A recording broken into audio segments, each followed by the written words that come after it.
Steel toast दिखाओ ना, अच्छा लग रहा है ये, है ना?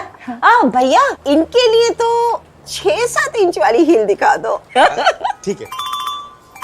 हाँ बेटा बोल। माँ, हाँ मैंने टीचिंग एग्जाम क्लियर कर लिया। सच? भैया हाँ जी। फ्लैट सी दिखाइए। क्यों, क्या हुआ? कद बढ़ाने के लिए अब लटकना शुरू करोगी दिन रात 24/7?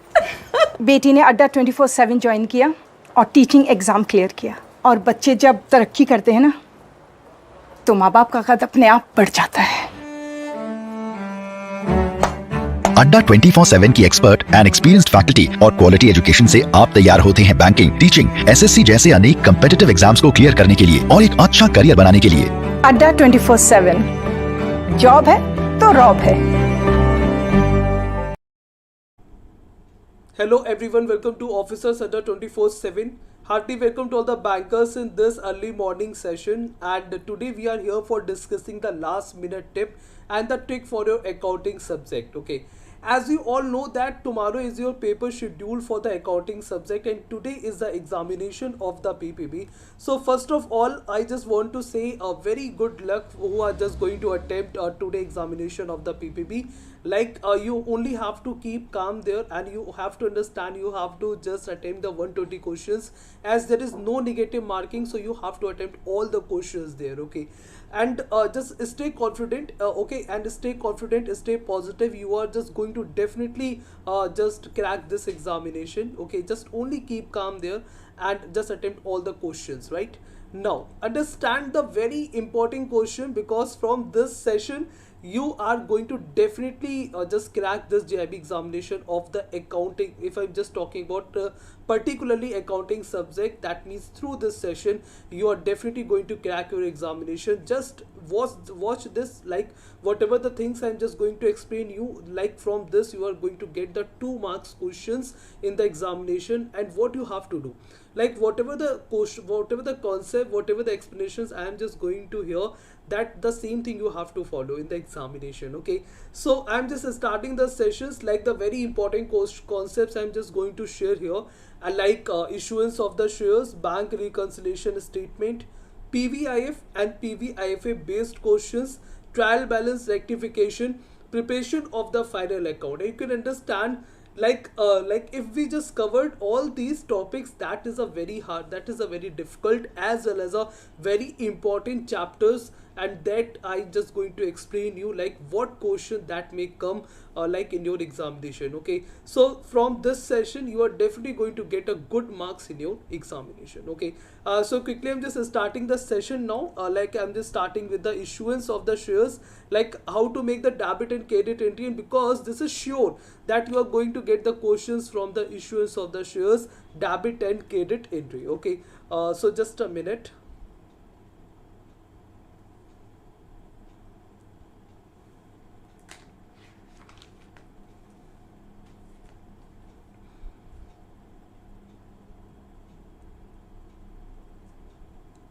Okay, so suppose that I am just talking about here, like we have to understand how any company just record the transactions of the debit and credit in its book of account, and based on that you will get the questions in the examination in the 2 marks. Okay, if I'm just talking about all these chapters, like you are going to get the plenty of the questions in the, like from these kind of the chapters. Okay, from these kind of the topics. So just just understand everything in a very fine way, right?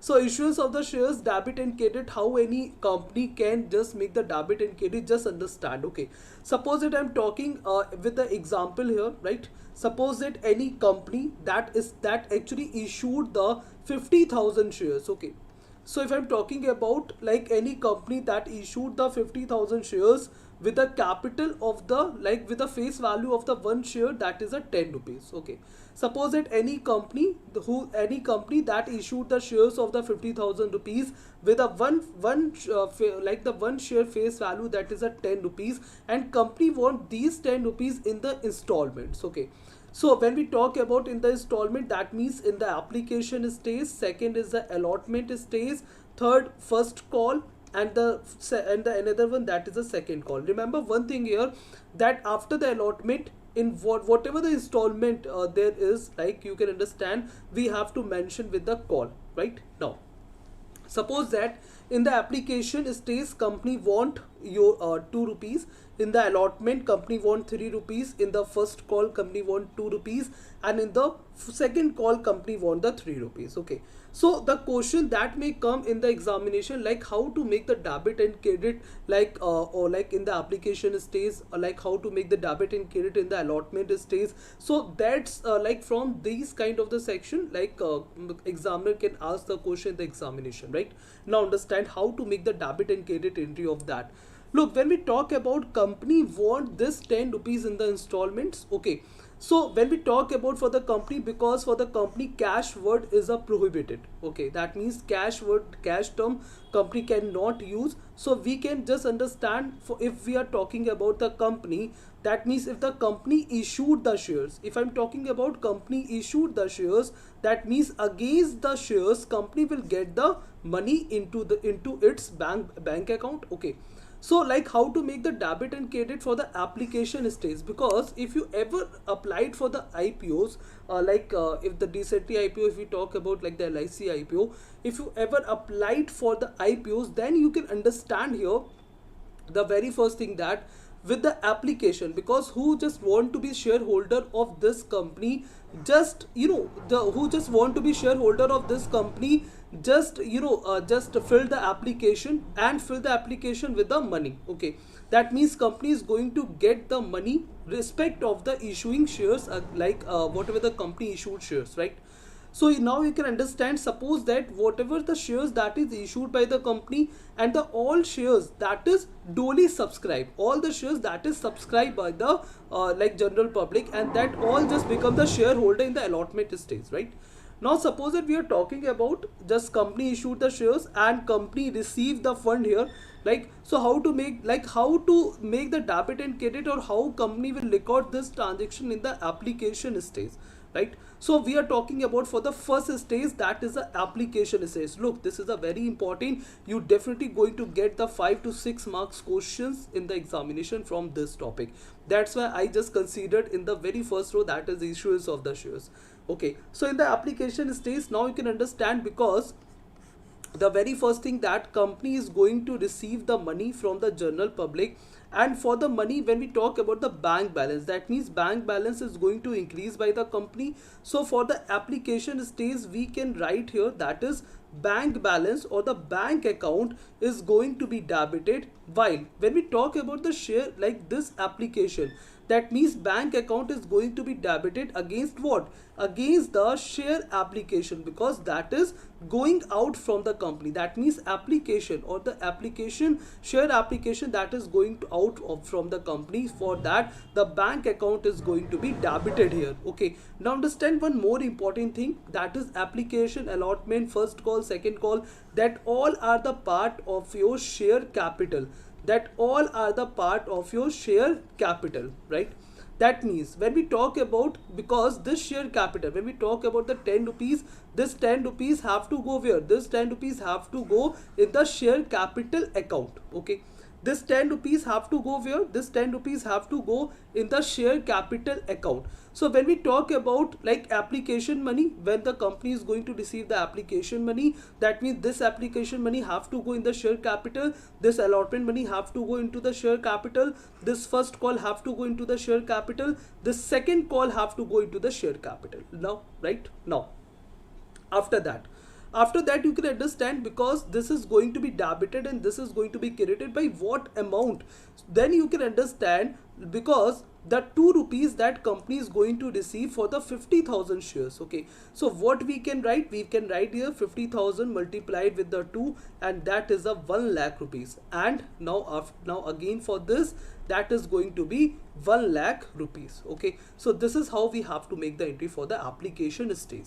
Okay, now again, when we talk about this share application money have to go where? So this share application money have to go in which account? Then you will say that this share application have to go into the share capital account, that we have to understand into the share capital account. This is we have to understand by what amount, that is 1 lakh, and that is a 1 lakh rupees. Okay, now understand in a very easiest way. I'm just going to explain you everything here. Just try to understand.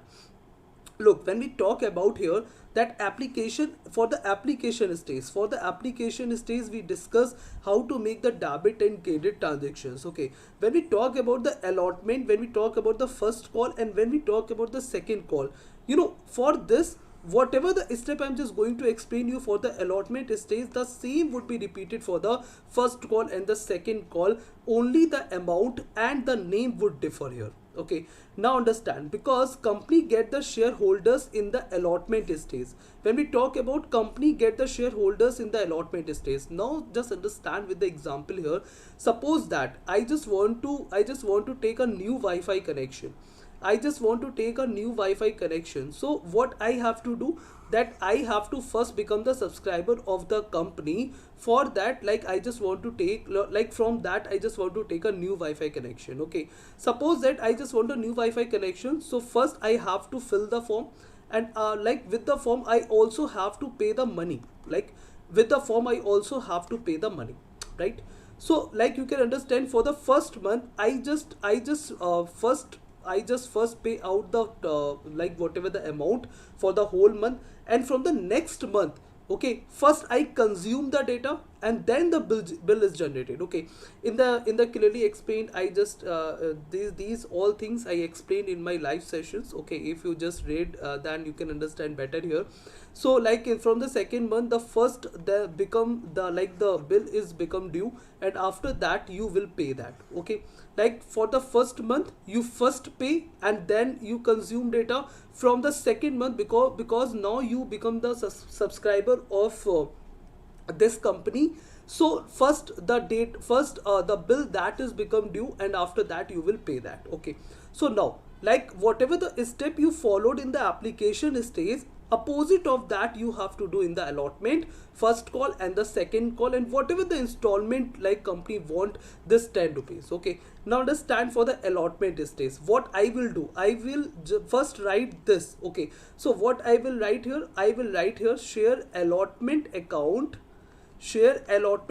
that is going to be debited, while share capital account, because share allotment money have to go where, share allotment money have to go ultimately where, that is the share capital, because this 10 rupees have to go into the share capital account. Okay, so now I will just write here share capital account credit, and with this I will just write here, because now bank account that is going to be debited, while your share allotment account that is going to be credited. And by what amount you will say? You will say 50,000 multiplied with the 3, that means 1.5 lakh and 1.5 lakh, and the same would be your 1.5 lakh and 1.5 lakh.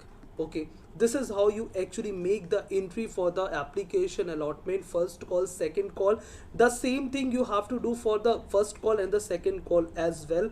The only concept you have to understand with this, and you will get definitely questions based on this. Okay, so that's why I just explain you the concept of the issuance of the shares now.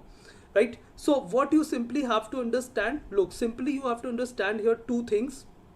The first, that is share capital, actually the whole money, like application allotment, first call, second call, that whole money is going to be just include in the share capital. And after that, because application money have to go into this, allotment money have to go into this, first call have to go into this, and as well as the second call have to go into this. Okay, so how to make the entry? Because with the application money, the company will get the first amount. Okay, company will get the first amount here, so bank account debit, share application credit, while this share application have to go where? Into the share capital. Okay, now after, like for the allotment stage, you can understand, first we will write the share allotment account, that is going to be share capital account, and that is, you can understand, because this is due and this is paid, that means when the shareholder is paid the amount, then we will just record this transaction like this. Okay, so this is you have to understand for the issuance of the shares, right? I think this is very important to you, all of you, and I think you understood this concept now.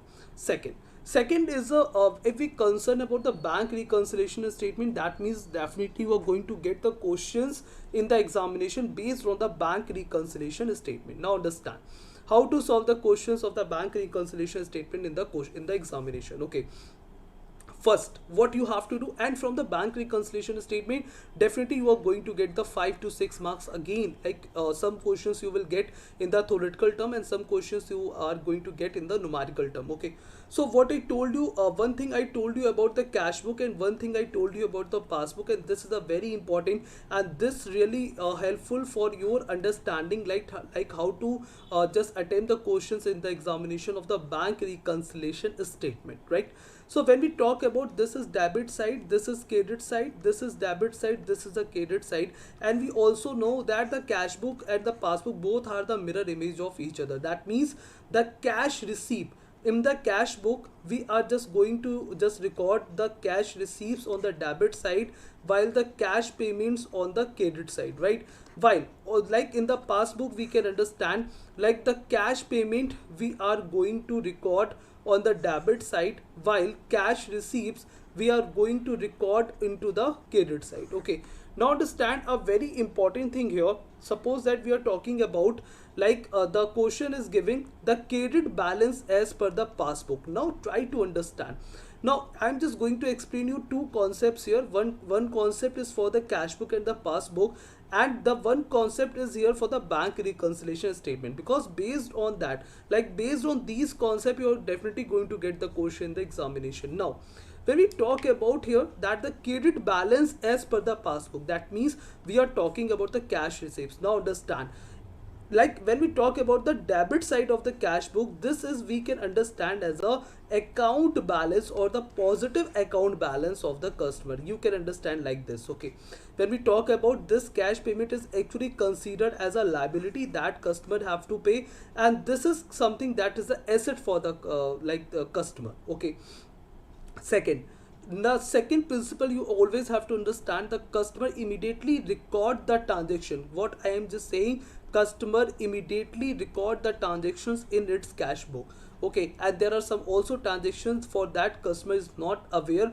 like the transaction that is directly depositing in the bank account of the customer. Okay, now understand like how to make the entry for the your bank reconciliation statement. Now understand, whenever the passbook balance is given, like in this question the passbook balance is given, okay, always just write here cash book because you have to find out the cash book balance, right?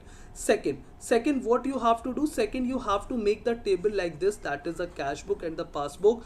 And for just making easily comparison, you can just circle this and just circle this for understanding the comparison only, right? Now understand, because we writing the we have to find out the cash book, so we are just going to understand, or we are just going to record the transactions for the cash book balance here, right?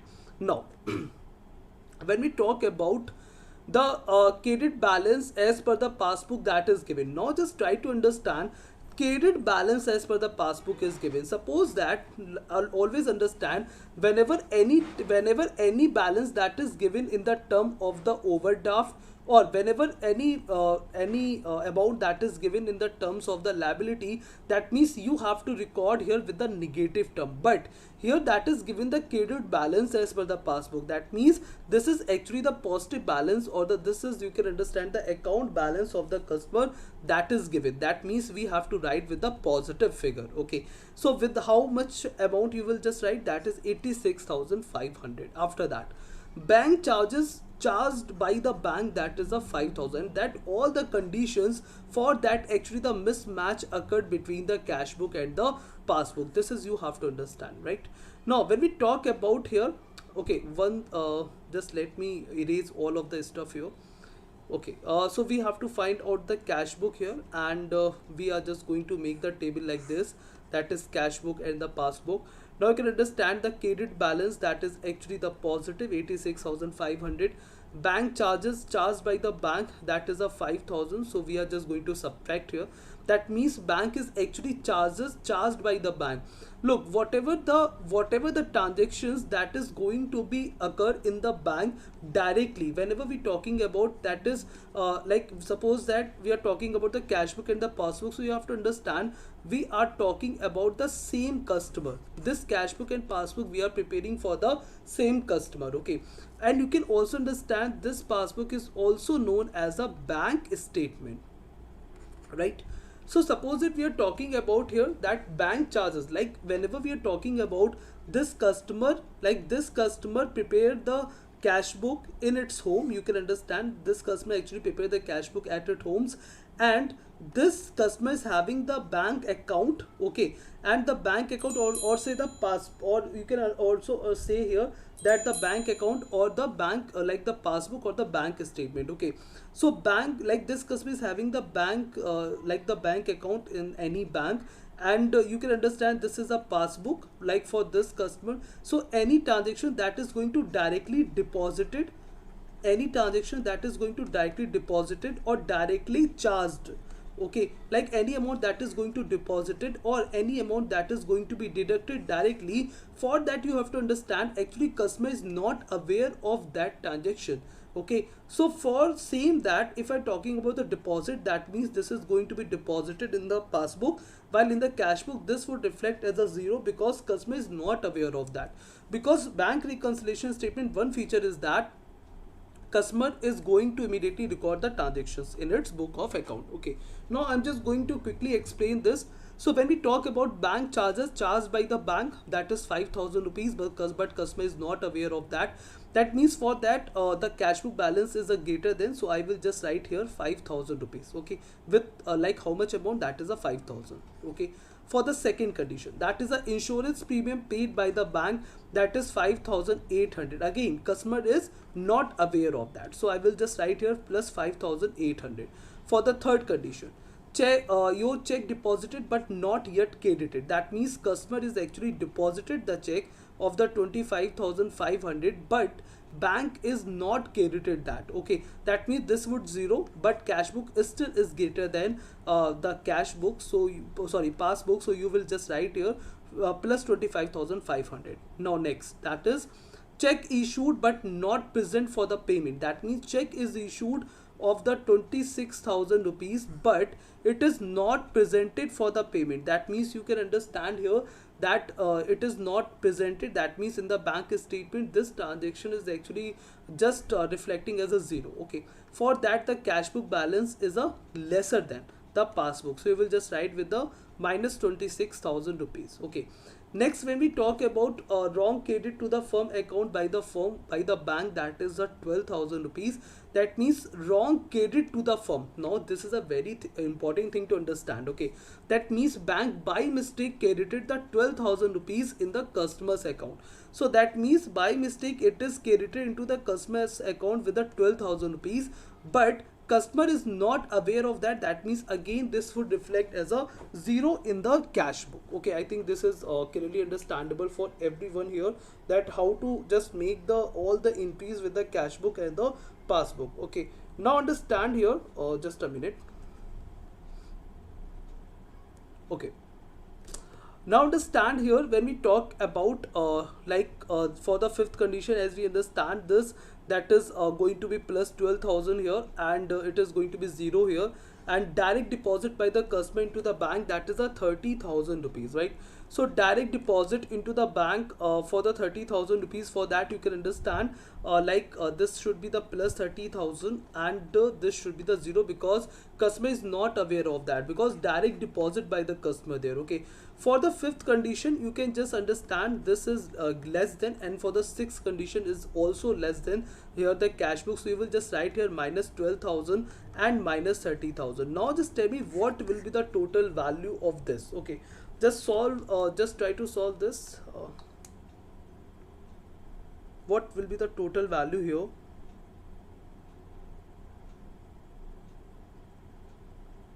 That is 86,500 plus 5,000 plus 5,800 plus 25,500 minus 26,000 minus 12,000 minus 30,000.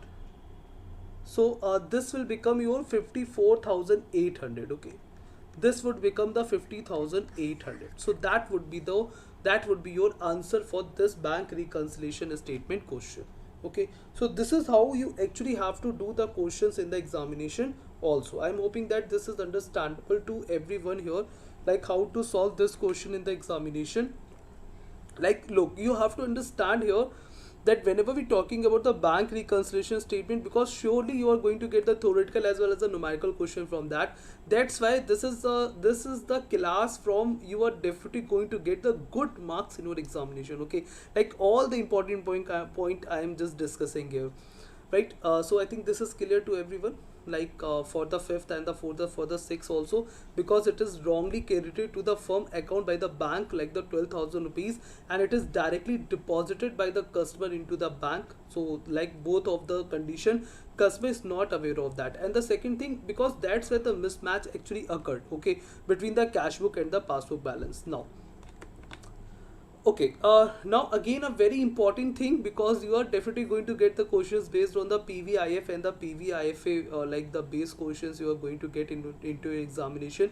Always understand, whenever we talking about the annuity, just understand annuity is nothing but the series of the payment, or you can understand the series of the equal and the fixed payment. Okay, so series of the equal, or you can say series of the equal and the fixed payment, and at the equal interval of the time. What we are saying, at the equal interval of the time, right?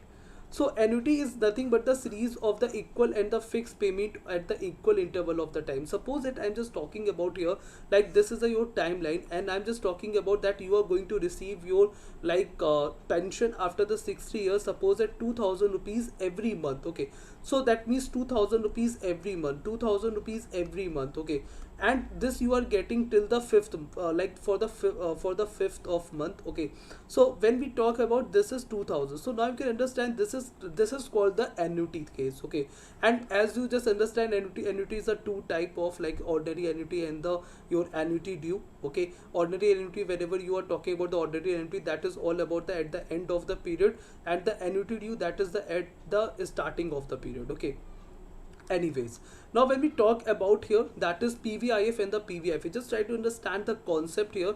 That is PVIF is nothing but the present value interest factor, and the PVIF is nothing but the present value interest factor annuity, right?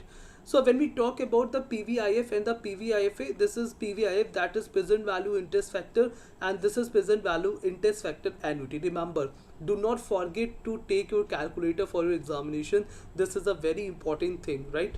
Do not forget that.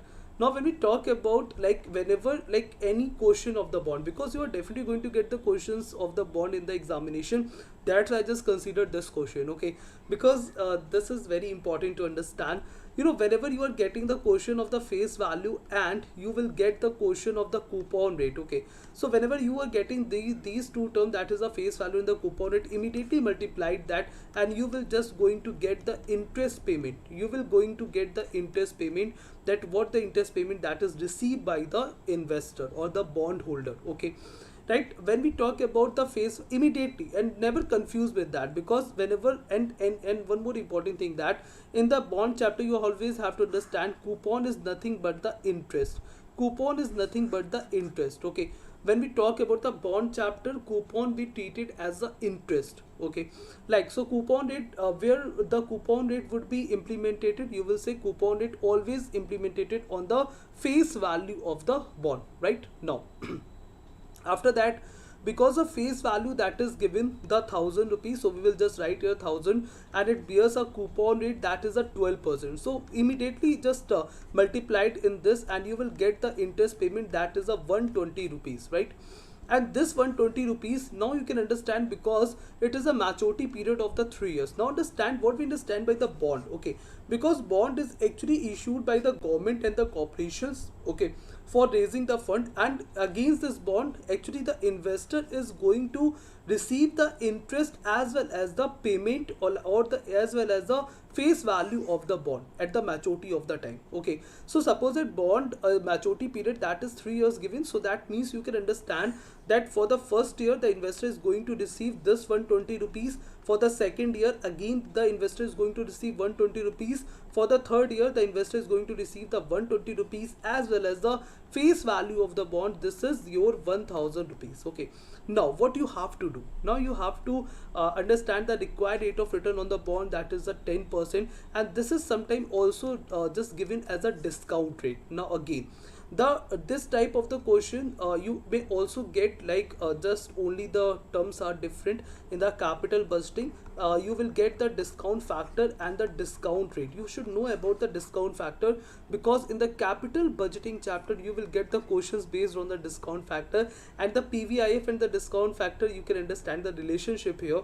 So discount factor is nothing but it is the calculation of the 1 divided by the 1 plus r to the power n, where this r denotes the discount rate. Okay, you also have to understand this is a value. Whenever the discount factor is given, you have to understand this is the value actually given of this. Okay, now a very important thing, how to solve this question in the examination quickly.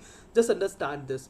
Look, when we talk about this is the interest payment, this is the 120 rupees is given. Okay, so how to solve this question? Because this 120 rupees you can understand like customer is getting frequently, like when we talk about for the first year customer is receiving the 120, for the second year again 120, for the third year again 120. So simply what you have to do, in the very one line you can do this question in a very easy way. Like you have to just multiply it with this like PVIFA, because this is given what present value interest factor annuity. Okay, so simply you have to understand this 120 rupees actually comes under the category of the annuity. So 120, that is going to multiply it with the 2.487 and plus this 1000, this present value interest factor is given for this 1000, and you have to simply multiply it with the 0.751 and you will get your answer here. Okay, so whenever you will get any question that is based on the bond related and the PVIF and the PVIFA values is given into the question. So how to solve the questions in the examination, just understand like in a one line how you can do that. Just simply understand. Look, the very first thing that you have to calculate the interest payment. Okay, so for the interest payment, you know that because coupon is nothing but the interest, so face value and the coupon rate. Okay, that is only thing you have to understand. The face value, that is 1000, and the coupon rate, that is 12%. So the interest payment, that is 120 rupees. Now you can understand, because maturity period of the 3 years, so this 120 should be multiplied with this like the 2.487, and this 1000 is going to multiply it with the 0.751. Okay, so what is the value of this? Just calculate. Anybody can tell me answer of this? So for this you will get the value 298.44, and for this you will get the value 751, and if I just add here, you will get the value 1049.44 something. Okay, that means approximately you are getting the value 1049. So this is how you have to do PVIF and PVFA based questions, and the same concept you can apply for the discount factor also in the capital budgeting. That means from this you can also grab the 6 to 8 marks in the examination, because you will get not only the one question based on the bond. Okay, because this is a favorite chapter of the examiner, right? So you will get here the like you can just cover the capital budgeting chapter as well as your bond rated questions from this PVIF and the PVIFA based questions. Okay, and some questions also you may get in the theoretical term, so you have to understand this, and always understand like any term that is just related with the coupon, always just relate with the interest, then that would be really beneficial for you. Okay, right? Now one question that is also for the rectification, that is definitely coming into your examination, that may be come into your examination. Okay, if I'm just talking about the trial balance and the rectification of that. Okay, how to rectify your trial balance entry in the examination, just try to understand that. Whenever we're talking about the credit purchase, that is from the Mr. Y, 9000 were recorded in the sales book. Look, what is the process of the rectification entry? Always make first that what should be the correct entry, then make that what is exactly happened and what you want that. Okay, what you want in your wrong entry that you made it. Okay, what you want in that entry, that's it. Okay, so now understand what I say here.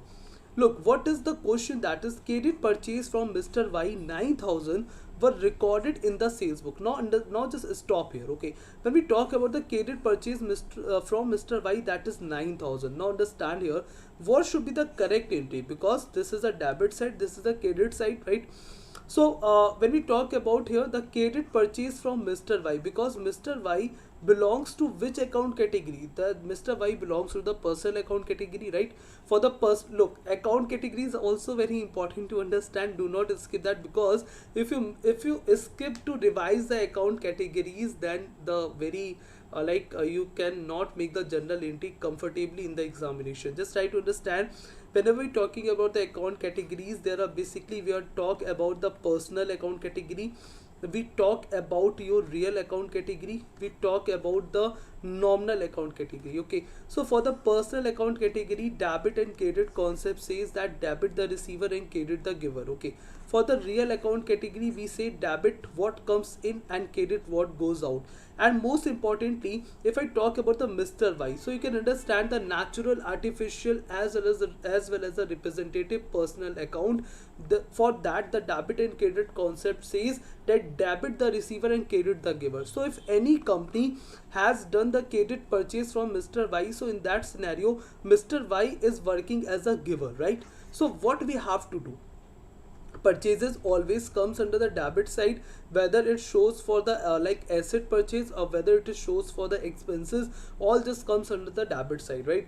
While purchase account is going to be debit side, and on the credit side you can understand the Mr. Y account, because what we say, like debit and credit concept for the personal account category, what says debit the receiver and credit the giver. So we have to credit the Mr. Y account. This is a correct entry. Okay, what exactly happened? Okay, I skip the nominal account, right? When we talk about the nominal account category, then you can understand like debit all the expenses and credit all the income and gains, like all the income, all the expenses, that is going to be categorized into the nominal account, and based on that also you may get the 2 to 3 questions in the examination. Okay, like from the account categories, the only you have to understand the debit and credit concepts here. So nominal consists the income and expenses, real consists the asset, while personal you can understand any natural person, any artificial person, any representative personals, that is going to be under the personal account category, right? Now when we talk about here that suppose that credit purchase from the Mr. Y, that is by mistake recorded in the sales book, so we can understand here that it is recorded in the sales book, right? So that means when we talk about here that it is recorded in the sales book, and whenever we're talking about like instead of the purchase, we actually represent the sales here. That means we actually sales to the Mr. Y here, right? So like what we have by mistake done, we actually showed the Mr. Y is actually purchasing from our company, right? So that's why we are considering the sales here, and the sales is always generate the income for the company. So sales always generate the income for the company, so that's why it comes on nominal account category. So debit all the expenses, credit all the income. That means what we had done, we actually credit the sales account and debit the Mr. Y account, because Mr. Y is just receiving, like what we had done wrongly, that we represented here. Now what I say here, that you have to find out that what you want the correct entry in the wrong entry, what you want that. Now just try to understand how to make the rectification entry in the examination, because you will definitely going to get the questions of the 2 marks in the examination based on that. Okay, so like just understand here the like what you have to first do, you have to first just cancel this wrong entry, or you have to first nullify this wrong entry. What we can do for the nullifying this entry, if we just credit the Mr. Y account with the same amount, and if we debit the sales account with the same amount, then we can nullify this error, right or not? We can nullify this error, right? So like how, like just write down here when we just like how to nullify this error. So I will just write here, that is debit sales account, credit Mr. Y account, that I have written. Okay, Now when we talk about like what I want in this wrong entry, so you want that the purchase account should be debited while Mr. Y account should be credited, and that the both things are not here, okay, because this is cancelled out, this is cancelled out, okay. So what I want here, that is debit purchase account. Look, these all considered as a trick for solving the questions, okay. So this is really helpful for your preparation also, and do not forget to hit the like button on this video also, right? So credit Mr. Y account, this is you actually want, right? Now when we talk about, if we just summarize this, what you want, what you just got here, so we will say that we have to debit purchase account. Look, just how to summarize here, just try to understand. Okay, so if I have to write here that how to summarize this entry, so you will just write here the purchase account that is going to be debited, okay, the sales account that is going to be debited, while your Mr. Y account that is going to be credited, and the two times purchase account that is going to be debited with the 9,000 rupees, sales account that is going to with the 9,000 rupees, because Mr. Y you are getting two times, and you can also understand because the debit balance should be equal to the credit balance, right? So that means Mr. Y account that is going to be credited with the 18,000 rupees, and this is how you have to do the questions in the examination. This is a real trick to understand this, okay, right? I'm hoping that you are just understanding this. Now a very important thing I'm just going to explain you, that is a preparation of the final account, okay. Very important, some few concept I'm just going to tell you here, that how to make the trading and profit and loss account and the balance sheet in your examination. Just try to understand. Look, when we talk about in the preparation of the final account, we actually talk about the trading account, we actually talk about the profit and loss account, and when we talk about the balance sheet, that means that we have to prepare, okay, like how to just prepare this, because we know that in the balance sheet we have to record the liability and the asset, right? So liability on the debit side, we usually keep the liability on the debit side and the assets on the credit side. In the profit, like now we have to understand also in the liability section we have to record all the liabilities and the shareholders fund. And when we talk about the shareholders fund, you can also understand like shareholders fund you have to record under the liability section, as well as a capital you have to record under the liability section, because capital is also considered as a liability for the company, that company have to pay, okay. So suppose that you are having the net profit, so you have to add to this in the capital. If you having the loss, so you have to subtract into the capital, right? If the drawings, if we are just including the drawings here, so you have to subtract there, okay. So this is a sum term that you have to understand for the the capital, and this is a very important thing to understand here, okay. Now when we talk about the very important thing that like in the capital, because what we understand by the drawings, whenever a owner draws some amount for its personal uses, then we can say this is the drawings, right? Now when we talk about this is a very important thing to understand, so we know that how we just prepare the balance sheet, like the liabilities and the asset side we have to keep, okay. Now understand that how to make the trading account. You know, the very important thing I just want to tell you here, that from the trading account you actually going to calculate the gross profit or the gross loss of the company, while from the profit and loss you are going to calculate the net profit and the non-net loss of the company. And the most important thing, that is the direct expenses and the indirect expenses, that is also very important thing to understand here, okay. So now when we talk about the direct expenses, now you can suppose that this is you and this is your factory, this is your company, okay. So whatever the expenses you are talking about at the factory level, that all considered as a direct expenses, and whatever the expenses you are talking for your office level, that all considered as a indirect expenses. Suppose that the very good example of that, like the wages and the salaries. Wages we always provide to the laborers, and the salaries would be always provided to the like our office employees. Okay, so this is how you have to understand the wages and the salaries. Okay, wages, salaries, and we can also use the term that is a power or the electricity. Okay, because power is a heavy term of the electricity that we use in the your factory, while electricity we uses in the offices generally, right? Suppose that we just talking about some printing and stationery charges, like a very good example of the direct expenses, because based on that you also going to get the question in the examination, like your carriage, or like the carriage or the freight in or the freight out. Whenever you are getting, now understand, whenever you are getting the carriage in or the freight in, always considered as a direct expenses. Whenever we are talking about the carriage outward or the freight out, that always considered as a indirect direct expenses, because this is a tension of the office, like for the supplying the goods, like producing and the manufacturing is the problem of the factory, not the offices, and the supplying of the same goods is the problem of the office. That's why we are considering the carriage outward and the freight outward is your indirect expenses. Now understand a very important thing here. When we talk about the trading account, that we actually find out the gross profit, and you know that the gross profit formula. Okay, just a minute, and we know that the formula of the gross profit, that is what we understand by the formula of the gross profit.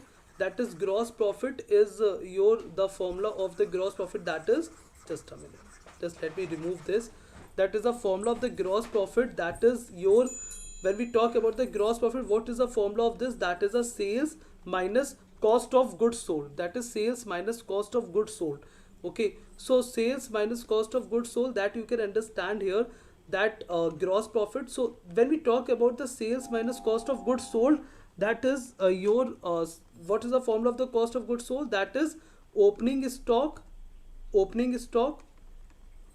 plus purchases plus direct expenses minus closing stock. Okay, so that is the formula of your cost of goods sold, and this is based on that you may also get the question in the examination, like what is the formula, like based on this calculation of the cost of goods sold, you can also get the question in the examination. So what is the formula of the cost of goods sold? That is the opening stock plus purchases plus direct expenses minus closing stock. Okay, so now when we talk about, if we further elaborate this, so you will get the sales minus opening stock minus purchases minus direct expenses and plus closing stock. Now understand the trick to prepare the trading account. Okay, because what component you have to keep on the debit side and what component you have to keep on the credit side, like I'm just talking about the trick here. Okay, like understand, like whatever the component you are getting in the positive, that is sales, and the closing stock you are getting on the positive, the same you have to write on the credit side, like the sales and the closing stock. And whenever we're talking about like what component that we have to keep on the debit side, so you will just write the opening stock, you will write the purchases, you will write the direct expenses on the debit side, and this is how you actually prepare the debit or credit entry for the trading account. And in the examination, how you will get the question, like on the credit side, like what component we have to keep, or on the debit side what component you have to keep, or if it is given, like that question also may be asked, like which component is wrongly written in the debit or the credit side. Okay, so this kind of the question you will get in the examination in the trading and the your like the profit and loss account. Okay, whenever we're talking about like how to make the profit and loss account, this is also you can understand here, right? This is a very important thing. I hope this is understandable for everyone, because based on that you will get also plenty of the questions, and this is a very difficult thing also to understand. If you understand, this is a trick to understand. Okay, when we talk about the profit and loss, you can understand here the very important thing, that what component that we have to keep on the debit side and what component that we have to keep on the credit side in the profit and loss, because you actually calculated, like from the trading account you calculated the gross profit or the gross loss, and you can understand what is the formula of the net profit formula, that is the gross profit minus indirect expenses. That means when you paid all the expenses. Okay, what we understand by the net profit, you can understand the gross profit minus indirect expenses. That means now you considering all the indirect expenses, right? So like when we talk about the debit and this is a credit side, now suppose that from the trading account you actually get the value, or that is a gross loss. Okay, so gross loss where should be recorded? Now when we talk about the trial balance, so I explained you that in the trial balance of the debit side, what component we keep on the debit side, what component we keep on the debit side. Just leave the asset here because we are talking about only the expenses. Just understand, profit and loss account that explain the income statement, and the balance sheet that explain the financial position of the company through the assets and the liabilities. Okay, so all the expenses and all the losses we keep, all the expenses and all the losses we keep on the debit side, while all the income and the gains we keep on the credit side, right? Now suppose that we are talking about here gross loss we are getting, right? So now you can understand here, just let me erase this. Okay, so now when we talk about that gross loss where should be record, because this is a loss, so you will record where? You will record in the debit side. While when we talk about the gross profit where should be record, the gross profit that is going to record under the credit side based on the concept I told you about the trial balance. Okay, after that all the indirect expenses you have to record here. Like suppose if we are talking about the salaries, office rent, printing stationery, insurance claim, that some freight outward, carriage outward, right? So this is you have to understand, right? So this is how we make the your gross, like the profit and loss account. So this is some very important concept of the preparation of the final account. Okay, so whatever the concept I explained you in this session, like I started from the issuance of the shares, bank reconciliation statement, PVIF and PVIFA based questions, discount factor based question, trial balance, how to make the trial balance, very important thing, the cash book and the passbook that I told you about, like cash book and the passbook, what component that we have to keep, preparation of the final account, that how to make the preparation of the final account, like the trading account, profit and loss account, and the balance sheet, that all are very important for your examination, right? So I just want to say, like, just revise like whatever the like I explained in this session. This is like, from this you will definitely going to get the very good score in your examination. Just only revise the few topics now. Okay, that is only certain to understand. So last minute tip, I just want to tell you here, because the tricks I just explained you were very important for a very important topics. So now I'm just going to explain you some tip here. Okay, so as you all know that you are going to get the 120 questions. I am repeating because sometimes the candidate or the bankers actually think there is only 100 questions. Okay, so no, there is a 120 questions that you have to attempt in the 120 minute. Okay, so this is the very first thing, right? After that, some questions that will be of the 2 marks, some questions of 1 marks, and some questions of the 0.5 marks. Look, when we talk about, always divide your paper into the, like if you getting the 120 questions, just divide your paper into 3 parts, like the 40 40 40. Okay, now understand what is the meaning of the this 40 this 40 this 40. Okay, because sometimes in the examination actually just easiest question you will find in the middle of the paper, because some candidates actually, like if I say most of the candidate actually starting the question with the very first or the second question. Okay, so if you just want to, you know, what the, like you have to first attempt the easiest question, and whatever the question you are thinking that you have to make the time on that. Okay, so just skip for the some time, and after that you can just move to this, like after attempting all the questions, all the easiest questions and the moderate level questions, after that you can attempt that questions. Okay, so you can also skip your paper, you can also just part your you can also part your paper into the 3 parts, like some like the 40 questions in the first part, some 40 questions in the second part, and some 40 questions in the third part. Okay, so you can also attempt your examination, like first you are just attempting like this 40 questions in the second part, 40 questions of the second part, after that you are attempting this third part, and then this part. Okay, so this depends on you what strategy that actually suits you, right?